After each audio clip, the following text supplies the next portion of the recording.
dan malam pun tidak dapat mendahului siang. Masing-masing beredar pada garis edarnya. Nah, nih setelah di ayat uh, 37 sampai 40 ini adalah tentang tata surya, di ayat 41 nanti sampai ayat 43 ini adalah tentang konsep kapal, ya, tentang kapal laut. Kalau kita tahu di surah Ar-Rahman ayat 24 walahul jawaril munsya'atu fil bahri kal a'lam, itu juga tentang konsep kapal laut. Kenapa kapal laut bisa berlayar di lautan, itu tak lain dan tak bukan karena biiznillah, karena seizin Allah. Ya. Terus kalau di surah Al-Mulk ayat 19 itu awalam yarau ilal tayri fawqahum saffati wa yaqbid ma yumsikuhunna illa rahman innahu bikulli syai'in. Nah, di situ disebutkan bahwa uh, tentang konsep kapal terbang, ya. Manusia ditantang untuk melihat, lihat nggak sih, lihat itu burung yang ada di angkasa, bagaimana dia bisa berada di angkasa, bisa mengepakkan sayapnya, mengatupkan sayapnya, dan dia tidak jatuh, itu karena seizin Allah. Nah, ini di ayat 41 diulang lagi tentang konsep uh, kapal laut. Oke, kita mulai.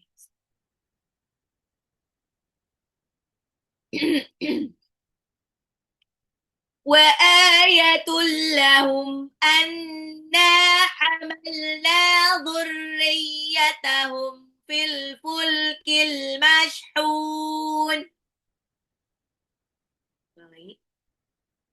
وآية لهم أنا حملنا ذريتهم في الفلك المشحون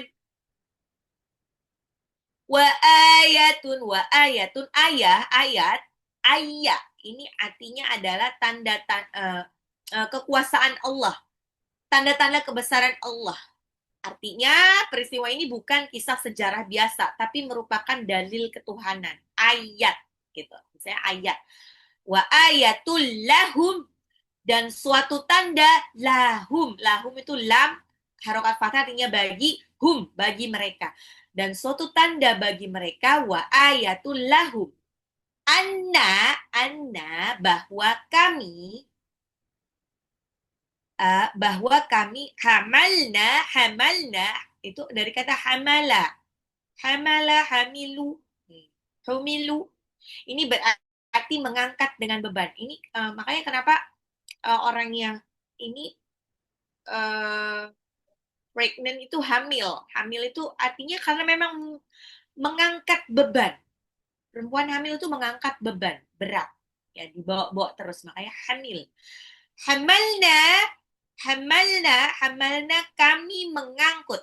Jadi kalau ada kata kerja di belakang ada nun harokat fathah, itu artinya kami. Ya. Kalau di belakangnya itu ada ya sukun, itu artinya kami. Apa? Aku. Kalau ada tu-tu-nya di belakangnya, tak, ya, tak harokat doma, apalagi tak harokat doma itu artinya kamu. Nah, nanti ada him, hum, itu mereka. Nah, insya Allah nanti kita sedikit demi sedikit dari kelas-kelas ini kita bisa tahu ya, apa konsepnya itu seperti apa. Seperti setidaknya kita paham bahasa Arab Al-Quran.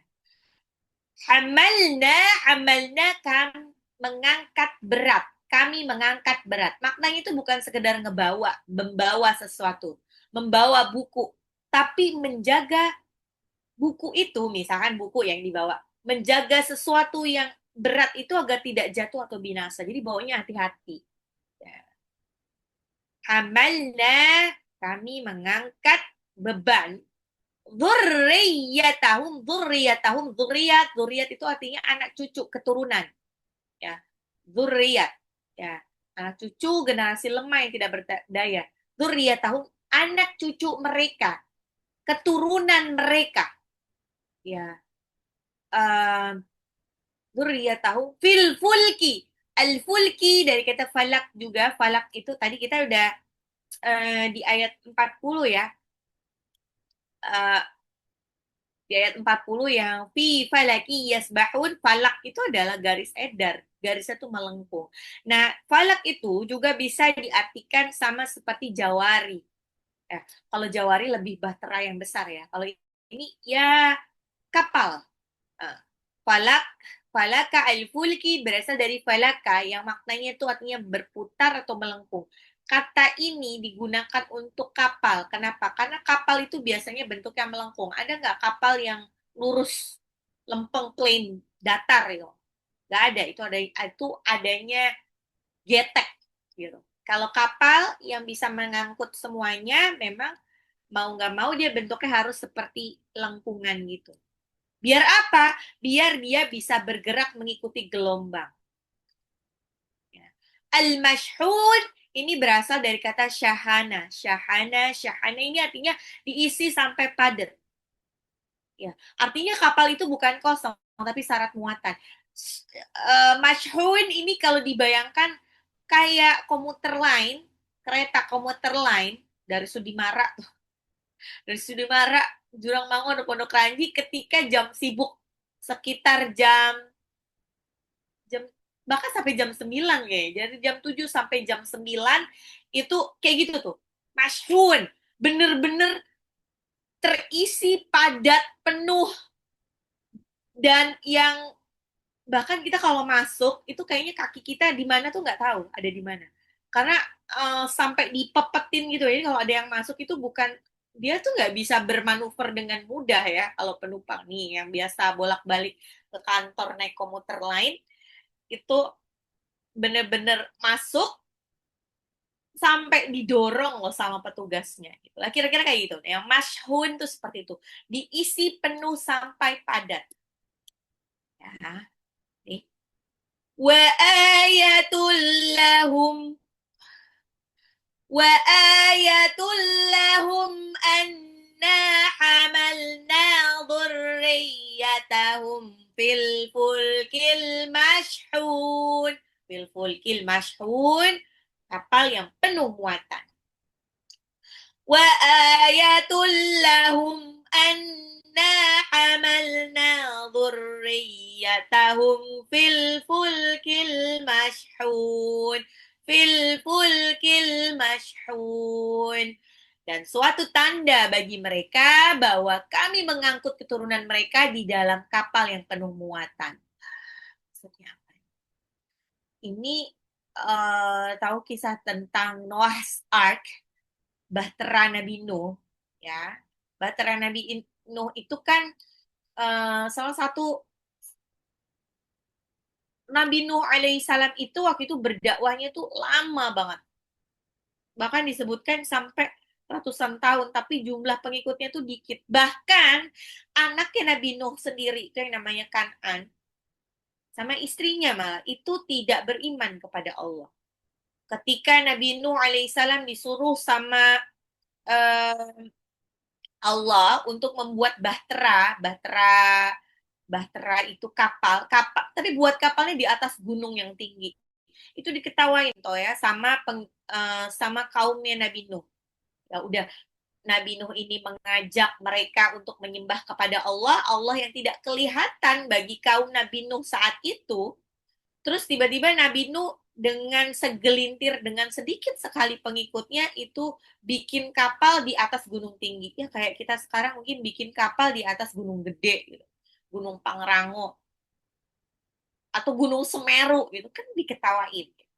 Tapi karena ini adalah perintah Allah, ya tetap dilakukan sama Nabi Nuh dan ketika selesai, ternyata tidak lama setelah selesai, semua sudah masuk, semua yang beriman kepada um, Nabi kepada Allah dan ajaran yang dibawa oleh Nabi Nuh itu semua ada masuk kapal, termasuk binatang-binatangnya sepasang-sepasang.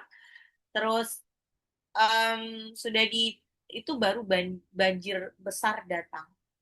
Banjirnya sudah pasti lebih dahsyat dibandingkan dulu tsunami Aceh. Benar-benar sedahsyat itu. Bayangkan gunung yang tinggi aja sampai kelelep sama air laut. Ketika itu Allah tuh tidak berkata kami selamatkan Nuh, tidak. Tapi sini yang disebutnya wa ayatul lahum anna hamalna dzurriyyatahum fil fulkil mashhun, dan suatu tanda bagi mereka bahwa kami mengangkut keturunan mereka, mengangkut Nabi Nuh, ya, mengangkut pengikut-pengikut Nabi Nuh, dan hewan-hewan di dalam kapal yang penuh muatan. Maknanya, maknanya berarti semua manusia hari ini, kita ini adalah hasil dari eh, apa namanya, keselamatan masa lalu.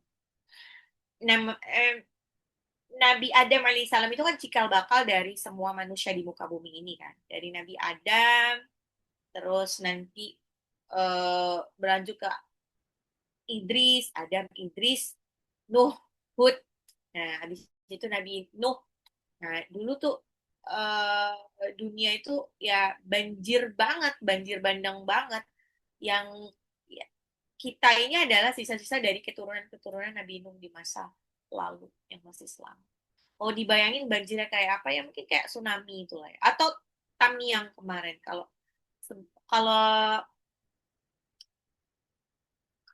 waktu, oh ya, ada kayaknya ada film ini deh, film film barat, saya lupa judulnya, tentang mirip-mirip seperti ini. Jadi tentang kapal besar yang end of the day gitu kan, ceritanya mungkin kiamat gitu. Dia digambarkan seperti Noah's Ark, orang-orang berbondong-bondong untuk menyelamatkan diri masuk ke dalam kapal itu, dan ada kuota, jadi nggak semuanya bisa masuk ke kapal itu.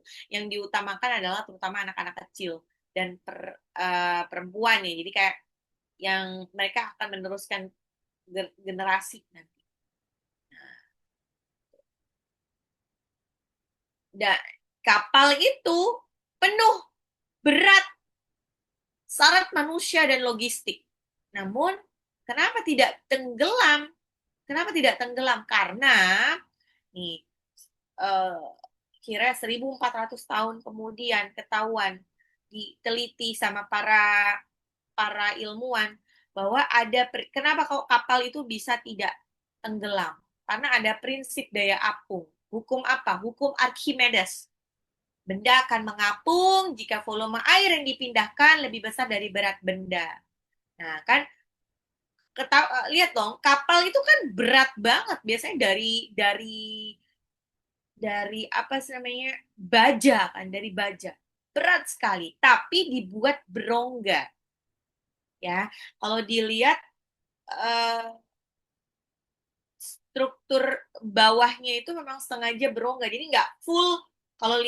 Kalau yang sudah pernah naik kapal pesiar, gak usah naik kapal pesiar ya. Kapal feri, nih kapal feri itu kan lihat dong, bentuknya kan memang kalau dari luar itu melengkung juga ya. Bentuknya melengkung itu untuk memudahkan manuver di laut, dan dia dan di bawah itu, di, kalau kalau kapal feri kan di bawah itu buat taro-taro eh, kendaraan-kendaraan kan, baik bus dan lain sebagainya. Dan di bawahnya itu masih ada lagi ruang mesin dan lain sebagainya.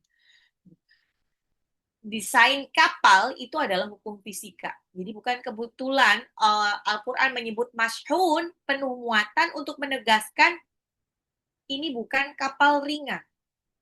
Bukan kapal ringan yang kosong, tapi isi penuh.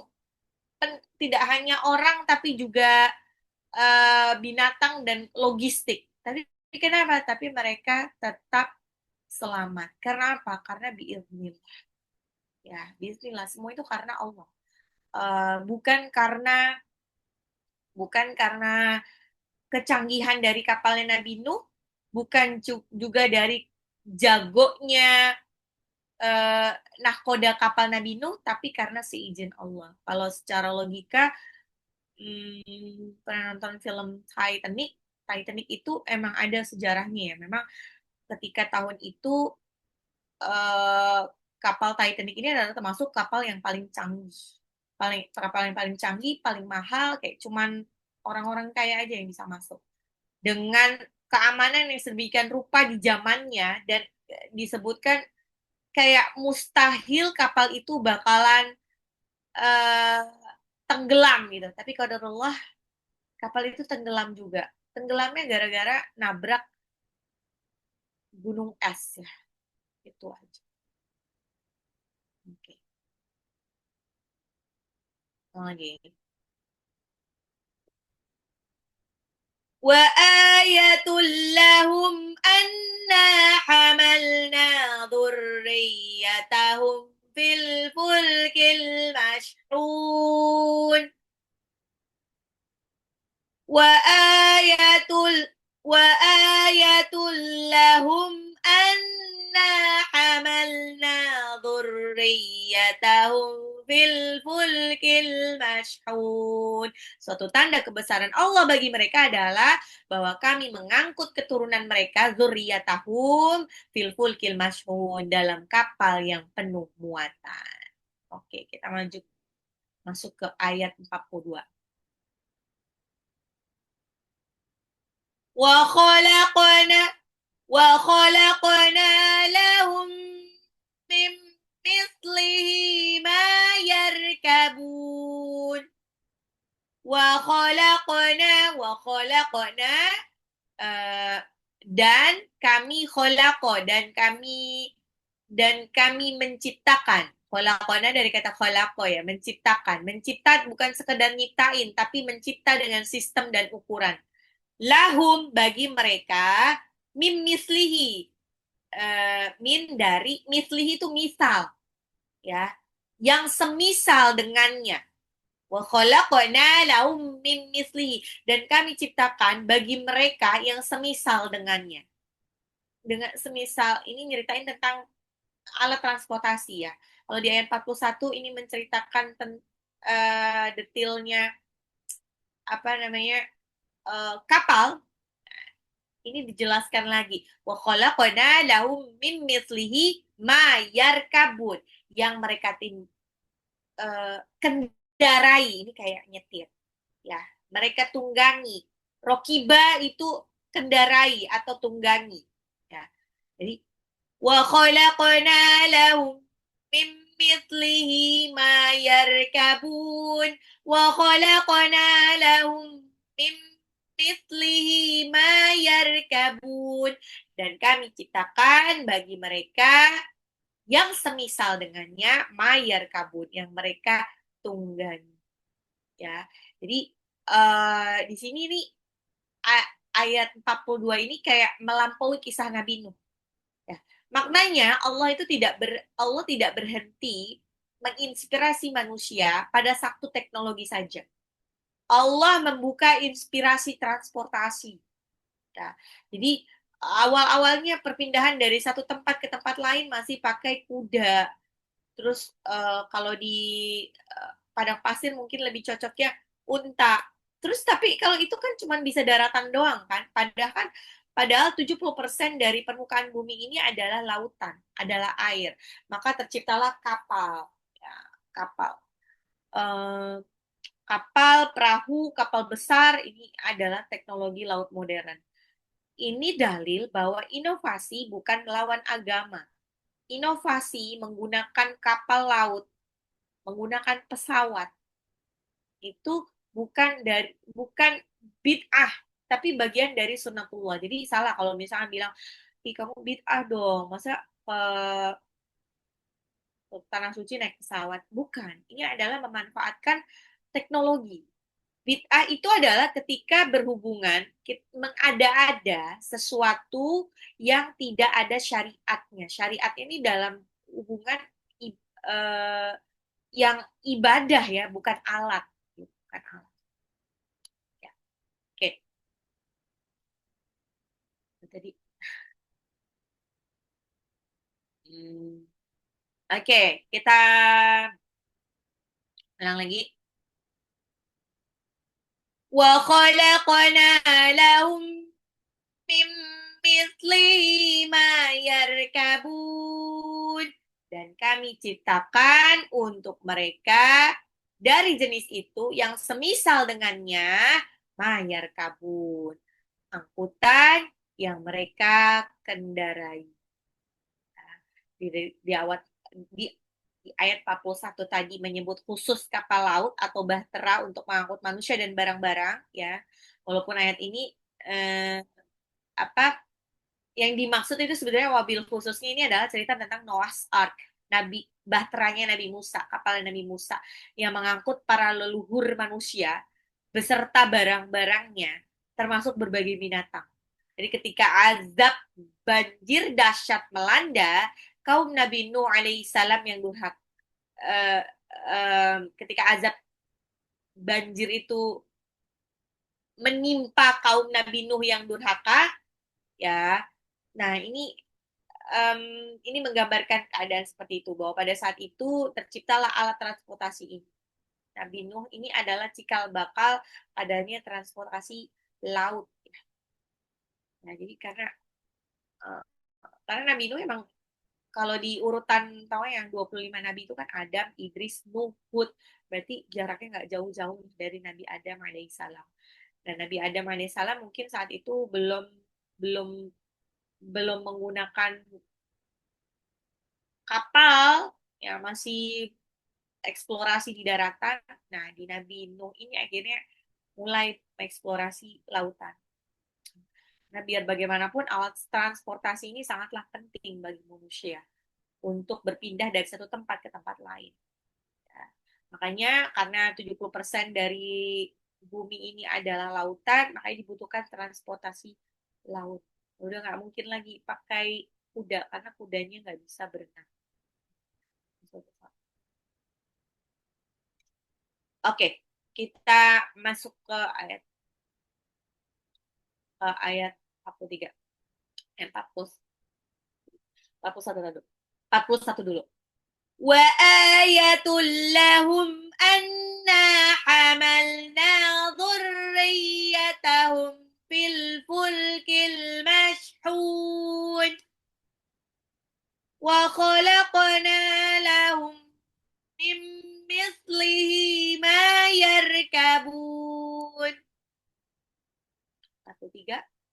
Wa inna sya' nughriqhum fala sarikha lahum wala hum yunqadhun. Wa inna sya' nughriqhum fala sarikha lahum wala hum yunqadhun. Wa inna sya', Nasya ini familiar ya, sounds familiar karena dia satu satu satu asal kata sya'a dengan insya Allah. Sya'a itu artinya kehendak.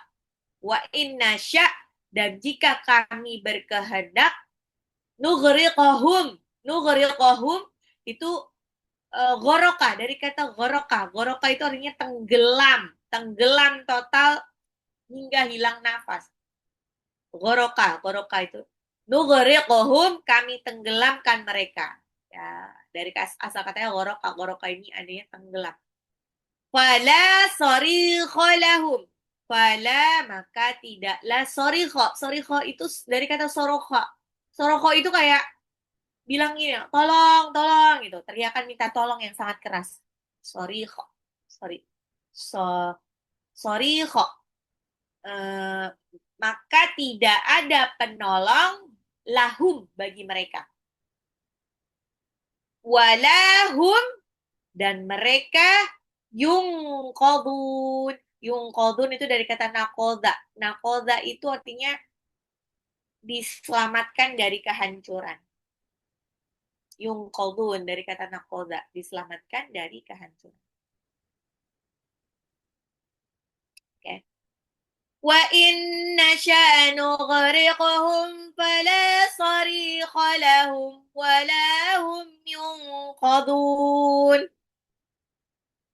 Wa inna sya'a nughriqhum fala sarikha lahum wala hum yunqadun. Dan jika kami kehendaki, kami tenggelamkan mereka, maka tidak ada penolong bagi mereka walaupun mereka teriak-teriak minta tolong. Dan mereka tidak diselamatkan. Tidak bisa diselamatkan. Jadi eh, keselamatan itu tidak semata-mata karena kecanggihan dari alat itu ya. Tapi keselamatan ini benar-benar seizin Allah. Inilah makanya ya. Jadi kalau ada doa yang paling penting untuk memulai hari dan mengakhiri hari adalah apapun yang terjadi Bunda, paksakan untuk membaca zikir pagi petang. Aduh aku kayaknya nggak sempet deh. Ya kalau nggak sempet, ya, pokoknya baca. Mau nggak mau baca, walaupun nggak, kan itu ada yang sampai 10 kali, 3 kali gitu. Ya udah satu kali aja yang penting baca. Kenapa? Karena zikir pagi petang itu adalah, itu kayak kita tuh memasrahkan diri kepada Allah untuk penjagaan kita. Penjagaan kita dan penjagaan anak-anak kita ya. Jadi ini apalagi kalau anak-anak kita ya, biasakan Bun, ketika pagi-pagi mau memulai hari, walaupun sesibuk apapun anak-anak mau berangkat sekolah, pas waktu makan, pas waktu makan, ya mungkin kalau anak-anak ya paham lah ya, anak-anak tuh kadang-kadang suka males kan baca zikir petang, apalagi uh, basicnya dia sekolah umum yang tidak diajarkan zikir pagi.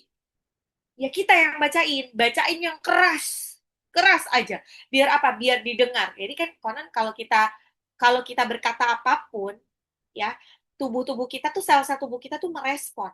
Karena sel-sel tubuh kita itu kan sebagian besar dari air kan. Dari airnya itu kalau di dulu ada buku yang pengarangnya orang Jepang itu yang bahwa ketika kita mengucapkan kata-kata baik, maka air itu membentuk kristal yang sangat indah.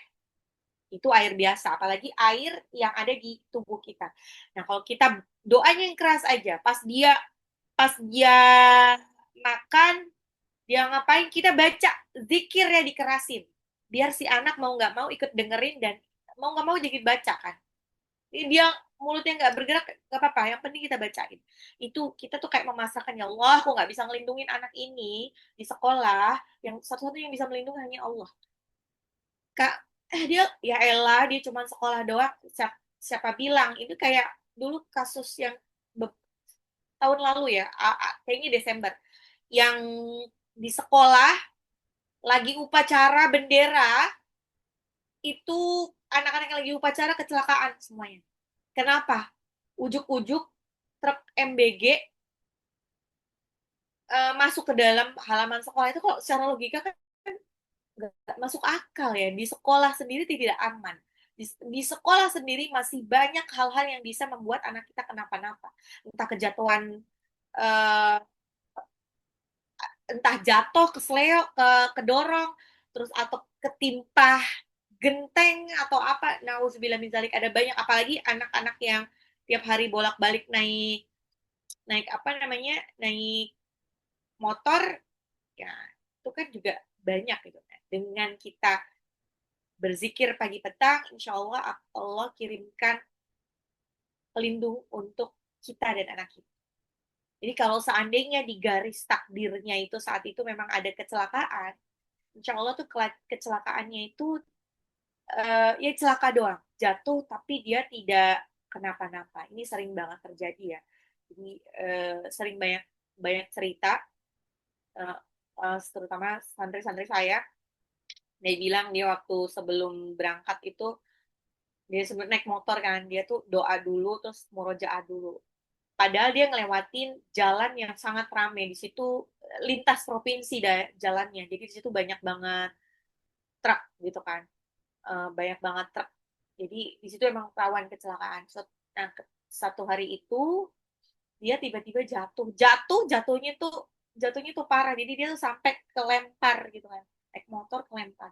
Tapi kodarulahnya, karena dia uh, sempat zikir zikir pagi, dan sepanjang perjalanan dia kebetulan lagi murojaah karena kebetulan mau ujian gitu. Terus dia jatuh tapi tidak ada satupun kendaraan yang melintas. Heran banget, aneh. Padahal biasanya itu tuh rame, itu jalan lintas provinsi yang dilalui sama truk. Jadi dia jatuh-jatuh sendiri, kecelakaan tunggal yang tidak kenapa-napa karena dia kebetulan pakai helm. Nah ini, walaupun takdir di tangan Allah, pakai helm Bun. Karena semua bukan masalah deket sama jauh, karena tetap aja itu aspal itu tetap keras. Kepala kita sama aspal, kepala kita tetap kalah. Sekuat-kuatnya kepala kita tetap kalah dengan aspal. Itu adalah ikhtiarnya kita kan. Allah kan menilai dari ikhtiar. Itu pun berpahala karena tujuannya adalah ikhtiar, menjaga supaya kita nggak kenapa-napa. Oke, zikir pagi petang. Kalau petang, petang penting nggak? Penting juga. Kenapa? Karena santet, pelet itu munculnya setelah maghrib, ya. Setelah maghrib sampai pagi. Nah, itu dijaga dengan apa ya? Pelindungnya, perisainya adalah doa petang. Doa petang, terus nanti kalau mau tidur, eh, baca doa tidur, baca al-muluk. Di sini Al-Quran menegaskan bahwa ada faktor di keluar kontrol manusia. Wa inna sya'nughriquhum fala sarikha lahum wa lahum yunqadun. Bisa aja secanggih apapun kapal bisa tenggelam. Tenggelam ya karena di luar kontrol dari manusia. Jadi um, kalau kita masih bisa selamat itu karena biiznillah, biiznillah Allah yang melindungi kita. Itu bukan hanya karena sekedar dari uh, kendaraan yang layak jalan, dikendarai oleh tim yang kompeten dan lain sebagainya. Tapi ini benar-benar karena Allah, Bismillah. Makanya ini benar apa ya? Apapun itu yang usahakan Bunda kalau keluar rumah baca zikir pagi ya, biar menjaga, tidak hanya menjaga keselamatan Bunda, tapi juga menjaga hati Bunda. Saya yakin kalau dimulai pagi itu dengan zikir pagi itu nggak akan melakukan hal-hal yang maksiat, gitu. Nggak akan kepikiran keluar rumah tuh nyolong sendal atau nyolong mangga, itu nggak akan kepikir. Korupsi di kantor tuh nggak kepikiran karena Allah sudah jaga tidak hanya fisiknya tapi hatinya juga dijaga. Oke, lagi. Wa inna nughriqahum fala sarikha lahum wala hum yunqadun. Satu lagi ya, ini yang insya Allah pendek banget. Illa rahmatam minna wa mata'an ila hin. Wa lagi. Illa rahmatam minna wa mata'an ila hin. Illa kecuali. Oh, diingat-ingat, illa pakai lam tasjid itu artinya kecuali. Kalau ila tanpa tasjid itu artinya ke. Illa kecuali rahmatan rahmat minna dari kami, wa mata'an dan kesenangan ilahin, ilah sampai ke hina. Hin itu artinya uh, waktu yang dibatasi, waktu yang dibatasi. Illa rahmatam minna wa mata'an ilahin. Illa rahmatam minna wa mata'an ilahin. Illa rahmatam minna wa mata'an ilahin. Kecuali karena rahmat dari kami dan kesenangan sementara sampai waktu yang terbatas. Jadi di sini Allah menegaskan keselamatan itu rahmat, umur panjang itu adalah pinjaman. Kenapa? Karena dibatasi dengan kematian. Jadi hidup itu punya waktu yang terbatas. Tidak ada jaminan selama-lamanya. Begitupun harta, kekuasaan, dan lain sebagainya itu ada waktunya. Bisa nggak sih kita supaya hartanya itu uh, everlasting sampai nanti? Bisa banget. Caranya gimana? Ketika kita punya banyak uang, kadar tertinggi dari investasi kita adalah investasikan untuk akhirat, deposit untuk akhirat. Gunakan uang itu untuk kebaikan umat, untuk kebaikan. Masya Allah. Jadi kita tuh kalau hidup itu gimana, pikirannya gitu tuh gimana caranya supaya kita dengan modal kita pas-pasan, modal ilmu kita yang pas-pasan, modal duit kita yang pas-pasan, tapi berguna untuk kemaslahatan umat, dan kira-kira ini bakalan jadi deposito akhirat kita. Nah, jadi kita harus berpikir cerdik. Apa yang kita harus lakukan dengan duit seadanya ini? Kan nggak mungkin. Kita duitnya pas-pasan, tapi kita pengen bangun masjid. Gitu. Walaupun tidak ada yang tidak mungkin bagi Allah, tapi nggak apa-apa dengan kadar uang kita yang sedikit. Kita bisa gunakan uang itu untuk amalan-amalan sepele tapi rutin.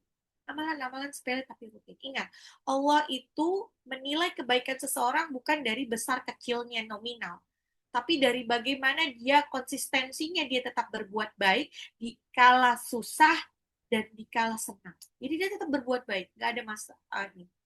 Gitu. Jadi kalau kita biar biar istilahnya harta kita tuh tetap tetap everlasting, tetap abadi sampai nanti, bahkan sampai di akhirat kita istilahnya nggak kekurangan fasilitas gitu, karena di sini biasa terfasilitasi, punya duit, terus di akhirat kita nggak kekurangan fasilitas, ya kita gunakan sebagian uang kita untuk DP surga. Bagaimana dengan DP surga? DP surga ya bisa dengan mewakafkan uang kita untuk wakaf jariah, wakaf yang kita kira-kira bisa jadi amal jariah, atau memberikan makan ke orang-orang. Makanya kalau ini ya, jadi sebetulnya kalau ada teman kita yang suka traktir, ya bukan berarti dia itu banyak duit, bukan berarti banyak duit juga. Banyak kan dia, karena dia tahu juga keberkahannya, bahwa nggak akan miskin orang yang suka ngasih makan orang lain. Insya Allah dia dan anak keturunannya itu tidak akan lapar, karena dia suka ngasih makan orang lain. Jadi kalau ada amalan yang paling dicintai, yaitu ngasih makan. Gak cuma ngasih makan orang lain, tapi ngasih makan makhluk Allah lainnya.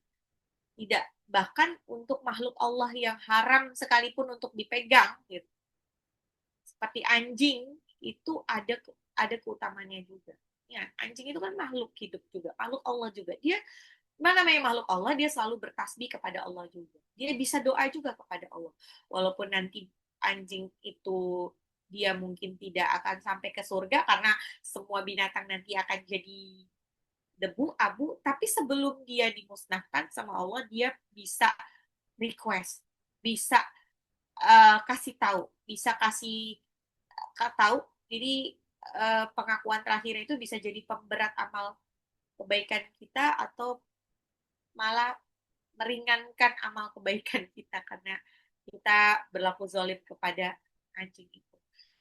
Ya, jadi segala sesuatu itu ada waktunya.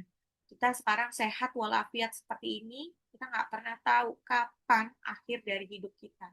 Ya, jadi sebetulnya ini bunda-bunda saya ingatkan lagi, dengan adanya majelis suka bakti ini, tujuannya adalah untuk mewadahi kita semua, untuk bisa saling mengingatkan dalam kebaikan.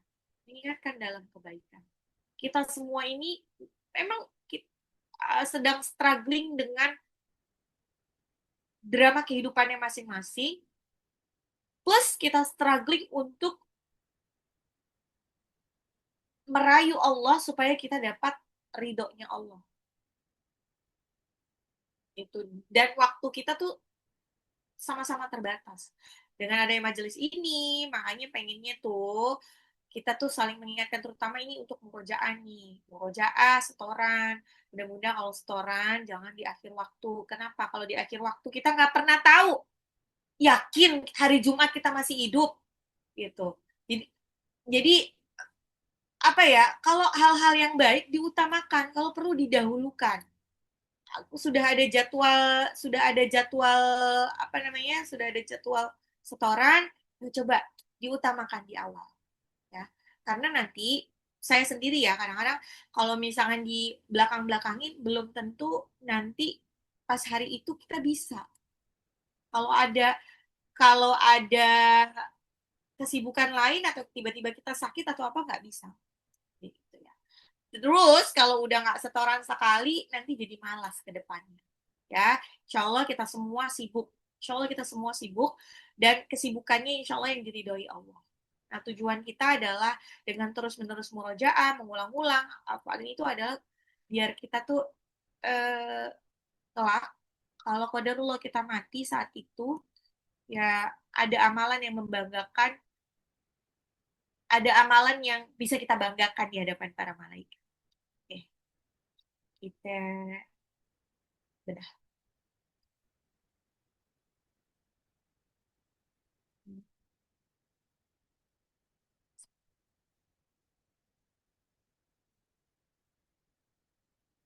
Empat puluh satu.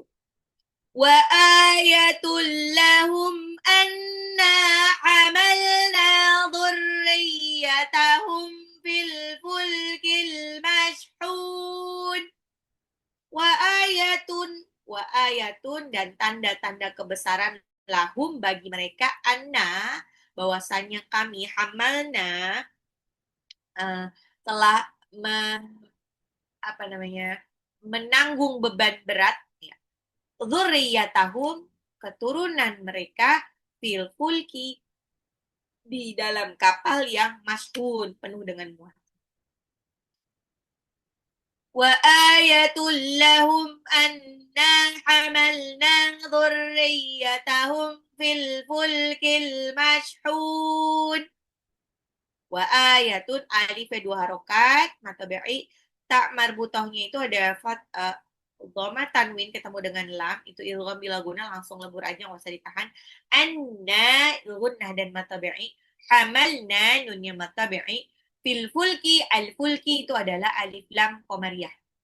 Al mashhud ini adalah alif lam qamariyah, haknya adalah mad adat disebut. وآية لهم أنا حملنا ذريتهم في الفلك المشحون وآية لهم أنا حملنا ذريتهم في الفلك المشحون وآية لهم أنا حملنا ذريتهم في الفلك المشحون. Dan tanda-tanda kebesaran bagi mereka bahwasanya kami telah menampung keturunan mereka di kapal yang bermuatan penuh. Ayat 42. Wa khalaqna lahum min mislihi ma yarkabun wa khalaqna lahum min mislihi ma yarkabun wa khalaqna dan kami ciptakan lahum bagi mereka min mislihi yang semisal dengannya ma yarkabun apa yang bisa dikendarai atau ditunggangi. Wa khalaqna qafnya pantul karena dia adalah qalqala. Nah, nunnya matabi'i lahum mim sukun ketemu mim adalah ilgham mimi, ilgham mithlain. Mim mithlihi ya nun sukun ketemu mim ilgham bil gunnah langsung lebur dan ditahan 2 sampai 3 harakat. Mithlihi haknya ini adalah matabi'i pada hak dhamir ketemu sama huruf selain alif. Jadi matsilah qasirah. Mimnya adalah matabi'i lagi, yarkabun, baknya adalah apa mat alif sukun ma yarkabun. Ulang. Wa khalaqna lahum mithlihi ma yarkabun wa khalaqna lahum min mithlihi ma yarkabun wa khalaqna lahum min mithlihi ma yarkabun. 4 3 wa inna نغرقهم فلا صريخ لهم ولا هم ينقذون وإن نشاء dan jikalau kami berkehendak nughriquhum menenggelamkan kalian fala sarikha lahum maka tidak ada yang menolong kalian walaupun kalian teriak-teriak minta tolong walahum dan kalian dan mereka dan tidaklah mereka yungqadun diselamatkan. Wa inna nun sukun ketemu nun adalah idgham bil gunnah ditahan ya 2 sampai 3 harokat. Nughriqahum qafnya pantul qalqalah. Fala lamnya matabi'i sarikha ra-nya matabi'i 2 harokat. Walahum lamnya matabi'i yungqadun nun sukun ketemu qaf itu adalah ikfa. Dal ini di belakang adalah mad arid lisukun. وإن نشأ نغرقهم فلا صريخ لهم ولا هم ينقذون وإن نشأ نغرقهم فلا صريخ لهم ولا هم ينقذون وإن نشأ نغرقهم فلا صريخ لهم ولا هم ينقذون. Satu lagi yang paling pendek. Illa rahmatam minna wa mata'an ila hin. Illa rahmatam minna wa mata'an ila hin. Illa kecuali rahmatan minna dari kami wa mata'an dan kesenangan ilahi sampai waktu yang telah ditentukan. Illa lamnya matabi'i rahmatam minna tanwin ketemu mim itu idghamnya gunnah. Dilebur dan ditahan 2 sampai 3 harokat. Minna nunnya gunnah dan matabi'i. Wa mata'an taknya matabi'i 2 harokat. Ainnya tanwin ketemu alif itu adalah izhar, lamnya adalah matabi'i, haknya di belakang adalah mat arif sukun. Illa rahmatam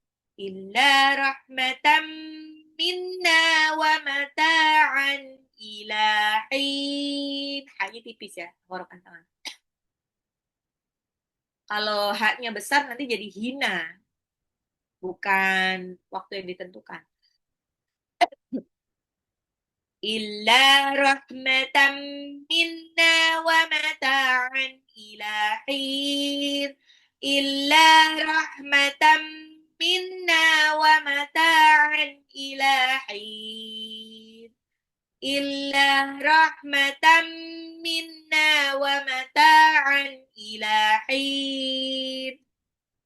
Wa ayatul lahum anna amalna dhurriyyatahum fil fulkil mashhud.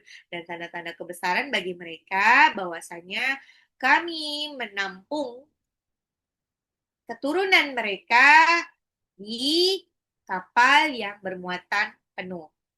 Wa khalaqna lahum min mislihi ma yarkabun. Dan kami ciptakan bagi mereka yang semisalnya apa yang bisa dikendarai. Wa inna sya'nu ghariqahum fala sarikha lahum wala hum yunqadun. Dan jika kami berkehendak untuk menenggelamkan mereka, maka tidak ada yang menolong mereka dan tidak ada yang menyelamatkan mereka. Illa rahmatam minna wa mata'an ila hin.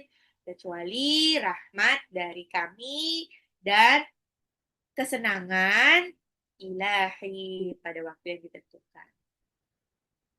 Sama ketika Nabi Yunus alaihissalam ini ya. Nabi Yunus alaihissalam menjatuhkan diri ke laut karena waktu itu kapalnya yang ditumpanginya oleng, maka diundi berkali-kali yang harus lompat itu Nabi Yunus alaihissalam. Qadarullah Nabi Yunus alaihissalam itu malah dimakan sama ikan paus. Dan bismillah Nabi Yunus bisa keluar dari situ.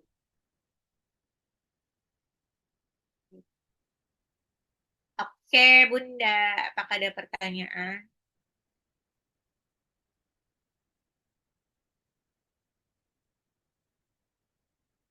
Apakah ada pertanyaan Bunda-Bunda Solehah?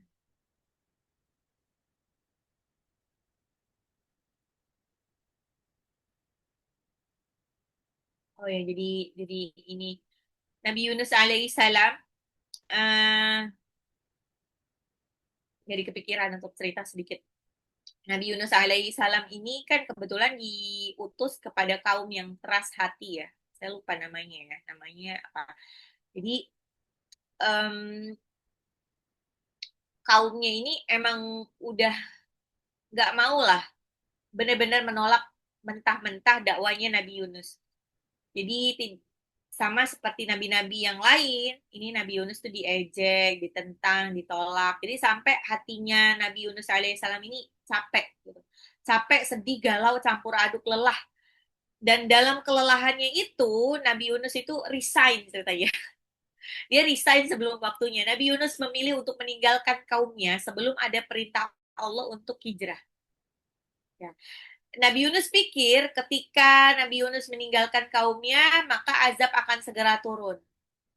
Ya, ya, ya enggak, karena ini kan belum waktunya, belum. Biasanya kan nabi-nabi yang lain kayak seperti Nabi Nuh alaihi salam itu kan disuruh, emang ada perintahnya, suruh bikin kapal, terus nanti pada waktunya sampai dikasih tahu bahwa ini sebentar lagi kalau kapal selesai ini banjir besar akan datang. Tapi enggak, ini Nabi Yunus emang udah capek sendiri, dia resign sendiri, dia kabur sendiri, maksudnya beliau tuh pergi sendiri sampai di satu tempat, uh, karena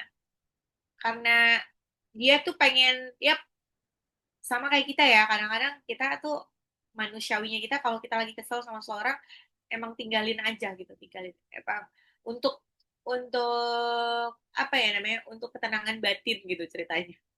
Terus Nabi Yunus pergi sampai di satu pinggir pantai ada kapal, dia naik. Nah, qadarulahnya di tengah laut badai dahsyat datang. Nah, badai dahsyat datang dan untuk meringankan beban dilakukan pengundian. Dan kodarullahnya lagi, Nabi Yunus alaihissalam itu selalu keluar di pengundian itu bahkan 3 kali, sampai kira gimana ya, mau nggak mau dia lompat lompat ke laut. Ya udah, ya udahlah, la haula wala quwata illa billah, menyerahkan diri pada takdir Allah. Dan qadarullah ketika terjun ke laut, dimakanlah dia sama ikannya itu sebenarnya ikan paus ya, ikan yang besar banget, ini lebih ke ikan paus. Jadi ikan paus itu kalau makan tuh cuma ditelan dulu deh. Nah, belum belum dikunyah-kunyah dulu. Dan kebetulan Allah juga memerintahkan ikan paus itu menelan Nabi Yunus tapi nggak dilukai sama sekali. Di sana Nabi Yunus ini ngerasain 3 lapis kegelapan. Bayangin, namanya ikan-ikan besar nih kayak ikan paus itu biasanya emang lebih suka di kedalaman yang sangat dalam. Jadi walau siang atau malam pun tuh nggak akan kelihatan dari kedalaman itu. Ya, jadi bayangin, Nabi Yunus saat itu jatuh ke bawah pada malam hari, terus dibawa sama ikan itu, ya di dalam perut ikannya sudah gelap dan dibawa ke laut dalam. Jadi gelap segelap-gelapnya. Di titik paling sunyi ini, Nabi Yunus alaihi salam apa namanya, tobat gitu, tobat. Bingung mau ngapain lagi. La ilaha, ini makanya tahu ya, salah satu doa dari Nabi Yunus yang insya Allah bisa dijadikan wasilah kita nih kalau kita lagi kepepet banget. Nah, ada banyak banyak doa-doa kepepet, termasuk salah satunya adalah doa Nabi Yunus. Karena kadang-kadang segala sorry to say itu untuk bilang kesialan, ya. Kadang-kadang kesialan apapun itu adalah bagian dari uh, ini peringatan Allah untuk kita. Jadi supaya apa? Biar kita bisa tobat. Nah, sama ini kan Nabi Yunus kan salah sendiri, dia kabur dari kaumnya sebelum waktu yang ditentukan. Akhirnya dia kabur, malah dia masuk ke dalam perut ikan. Apa yang dilakukan Nabi Yunus? La ilaha illa anta subhanaka inni kuntu minal zalimin. Ya, Tidak ada Tuhan selain Engkau, la ilaha illa anta, subhanaka, maha suci Engkau, ini kuntu, sesungguhnya aku minal zalimin, termasuk orang-orang yang zalim, termasuk orang-orang yang menzalimi diri sendiri. Ini nih doa tauhid ya, tasbih dan pengakuan salah. Eh, tiga apa doa yang bisa dipakai ketika kita taubatan nasuha atau kita tuh emang bener-bener kayak butuh pakai banget ini untuk dikeluarkan dari masalah kita ya karena siapa tahu masalah kita yang terjadi sekarang ini adalah bagian dari dosa-dosa kita di masa lalu gitu ya. Terus akhirnya nggak tahu sampai berapa kali beliau mengucapkan eh, tasbih ini la ilaha illa anta subhanaka ini kuntu minadh dhalimin la ilaha illa anta subhanaka ini kuntu minadh dhalimin. Akhirnya Allah mengabulkan doanya. Ikan itu memuntahkan Nabi Yunus ke daratan. Tubuh Nabi Yunus alaihissalam yang lemah, jadi lemah banget kan udah nggak makan nggak berhari-hari. Dan menurut kisahnya, menurut kisah dari ulama tafsir sampai Allah tumbuhkan di situ pohon pohon labu. Mungkin labunya itu lebih ke pumpkin ya, bukan labu kayak labu kita itu yang labu siam gitu. Tapi nggak tahu ya. Sama labu labu kuning itu juga bentukannya merambat juga. Itu Allah tumbuhkan itu sebagai naungan dan apa bisa dimakan saat ini sama Nabi Yunus alaihissalam. Nah, jadi rahmat Allah datang setelah penyesalan yang jujur. Kadang-kadang seseorang itu bisa tobat ketika dia kejeglong-jeglong. Apa sih namanya? Ke dapat ujian yang sangat pedih. Dan kita sampai pada proses tobat, akhirnya Allah mudahkan. Allah tunjukkan cahaya, cahaya supaya bisa. Ya, oke, baiklah. Apakah ada pertanyaan Bunda-Bunda Salehah? Oke, izin keluar. Oke, oke. Alhamdulillah, barakallah. Hari ini ada 72 orang. Ya, baiklah Bunda-Bunda Salehah. Kalau tidak ada pertanyaan, marilah kita tutup pengajian hari ini dengan membaca hamdalah.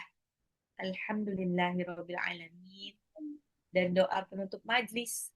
Subhanaka wa bihamdika asyhadu an la ilaha illa anta astaghfiruka wa atubu ilaik. Yang benar datangnya dari Allah, yang salah datangnya dari saya sendiri. Mohon maaf lahir dan batin. Wabillahi taufik walhidayah. Wassalamualaikum warahmatullahi wabarakatuh.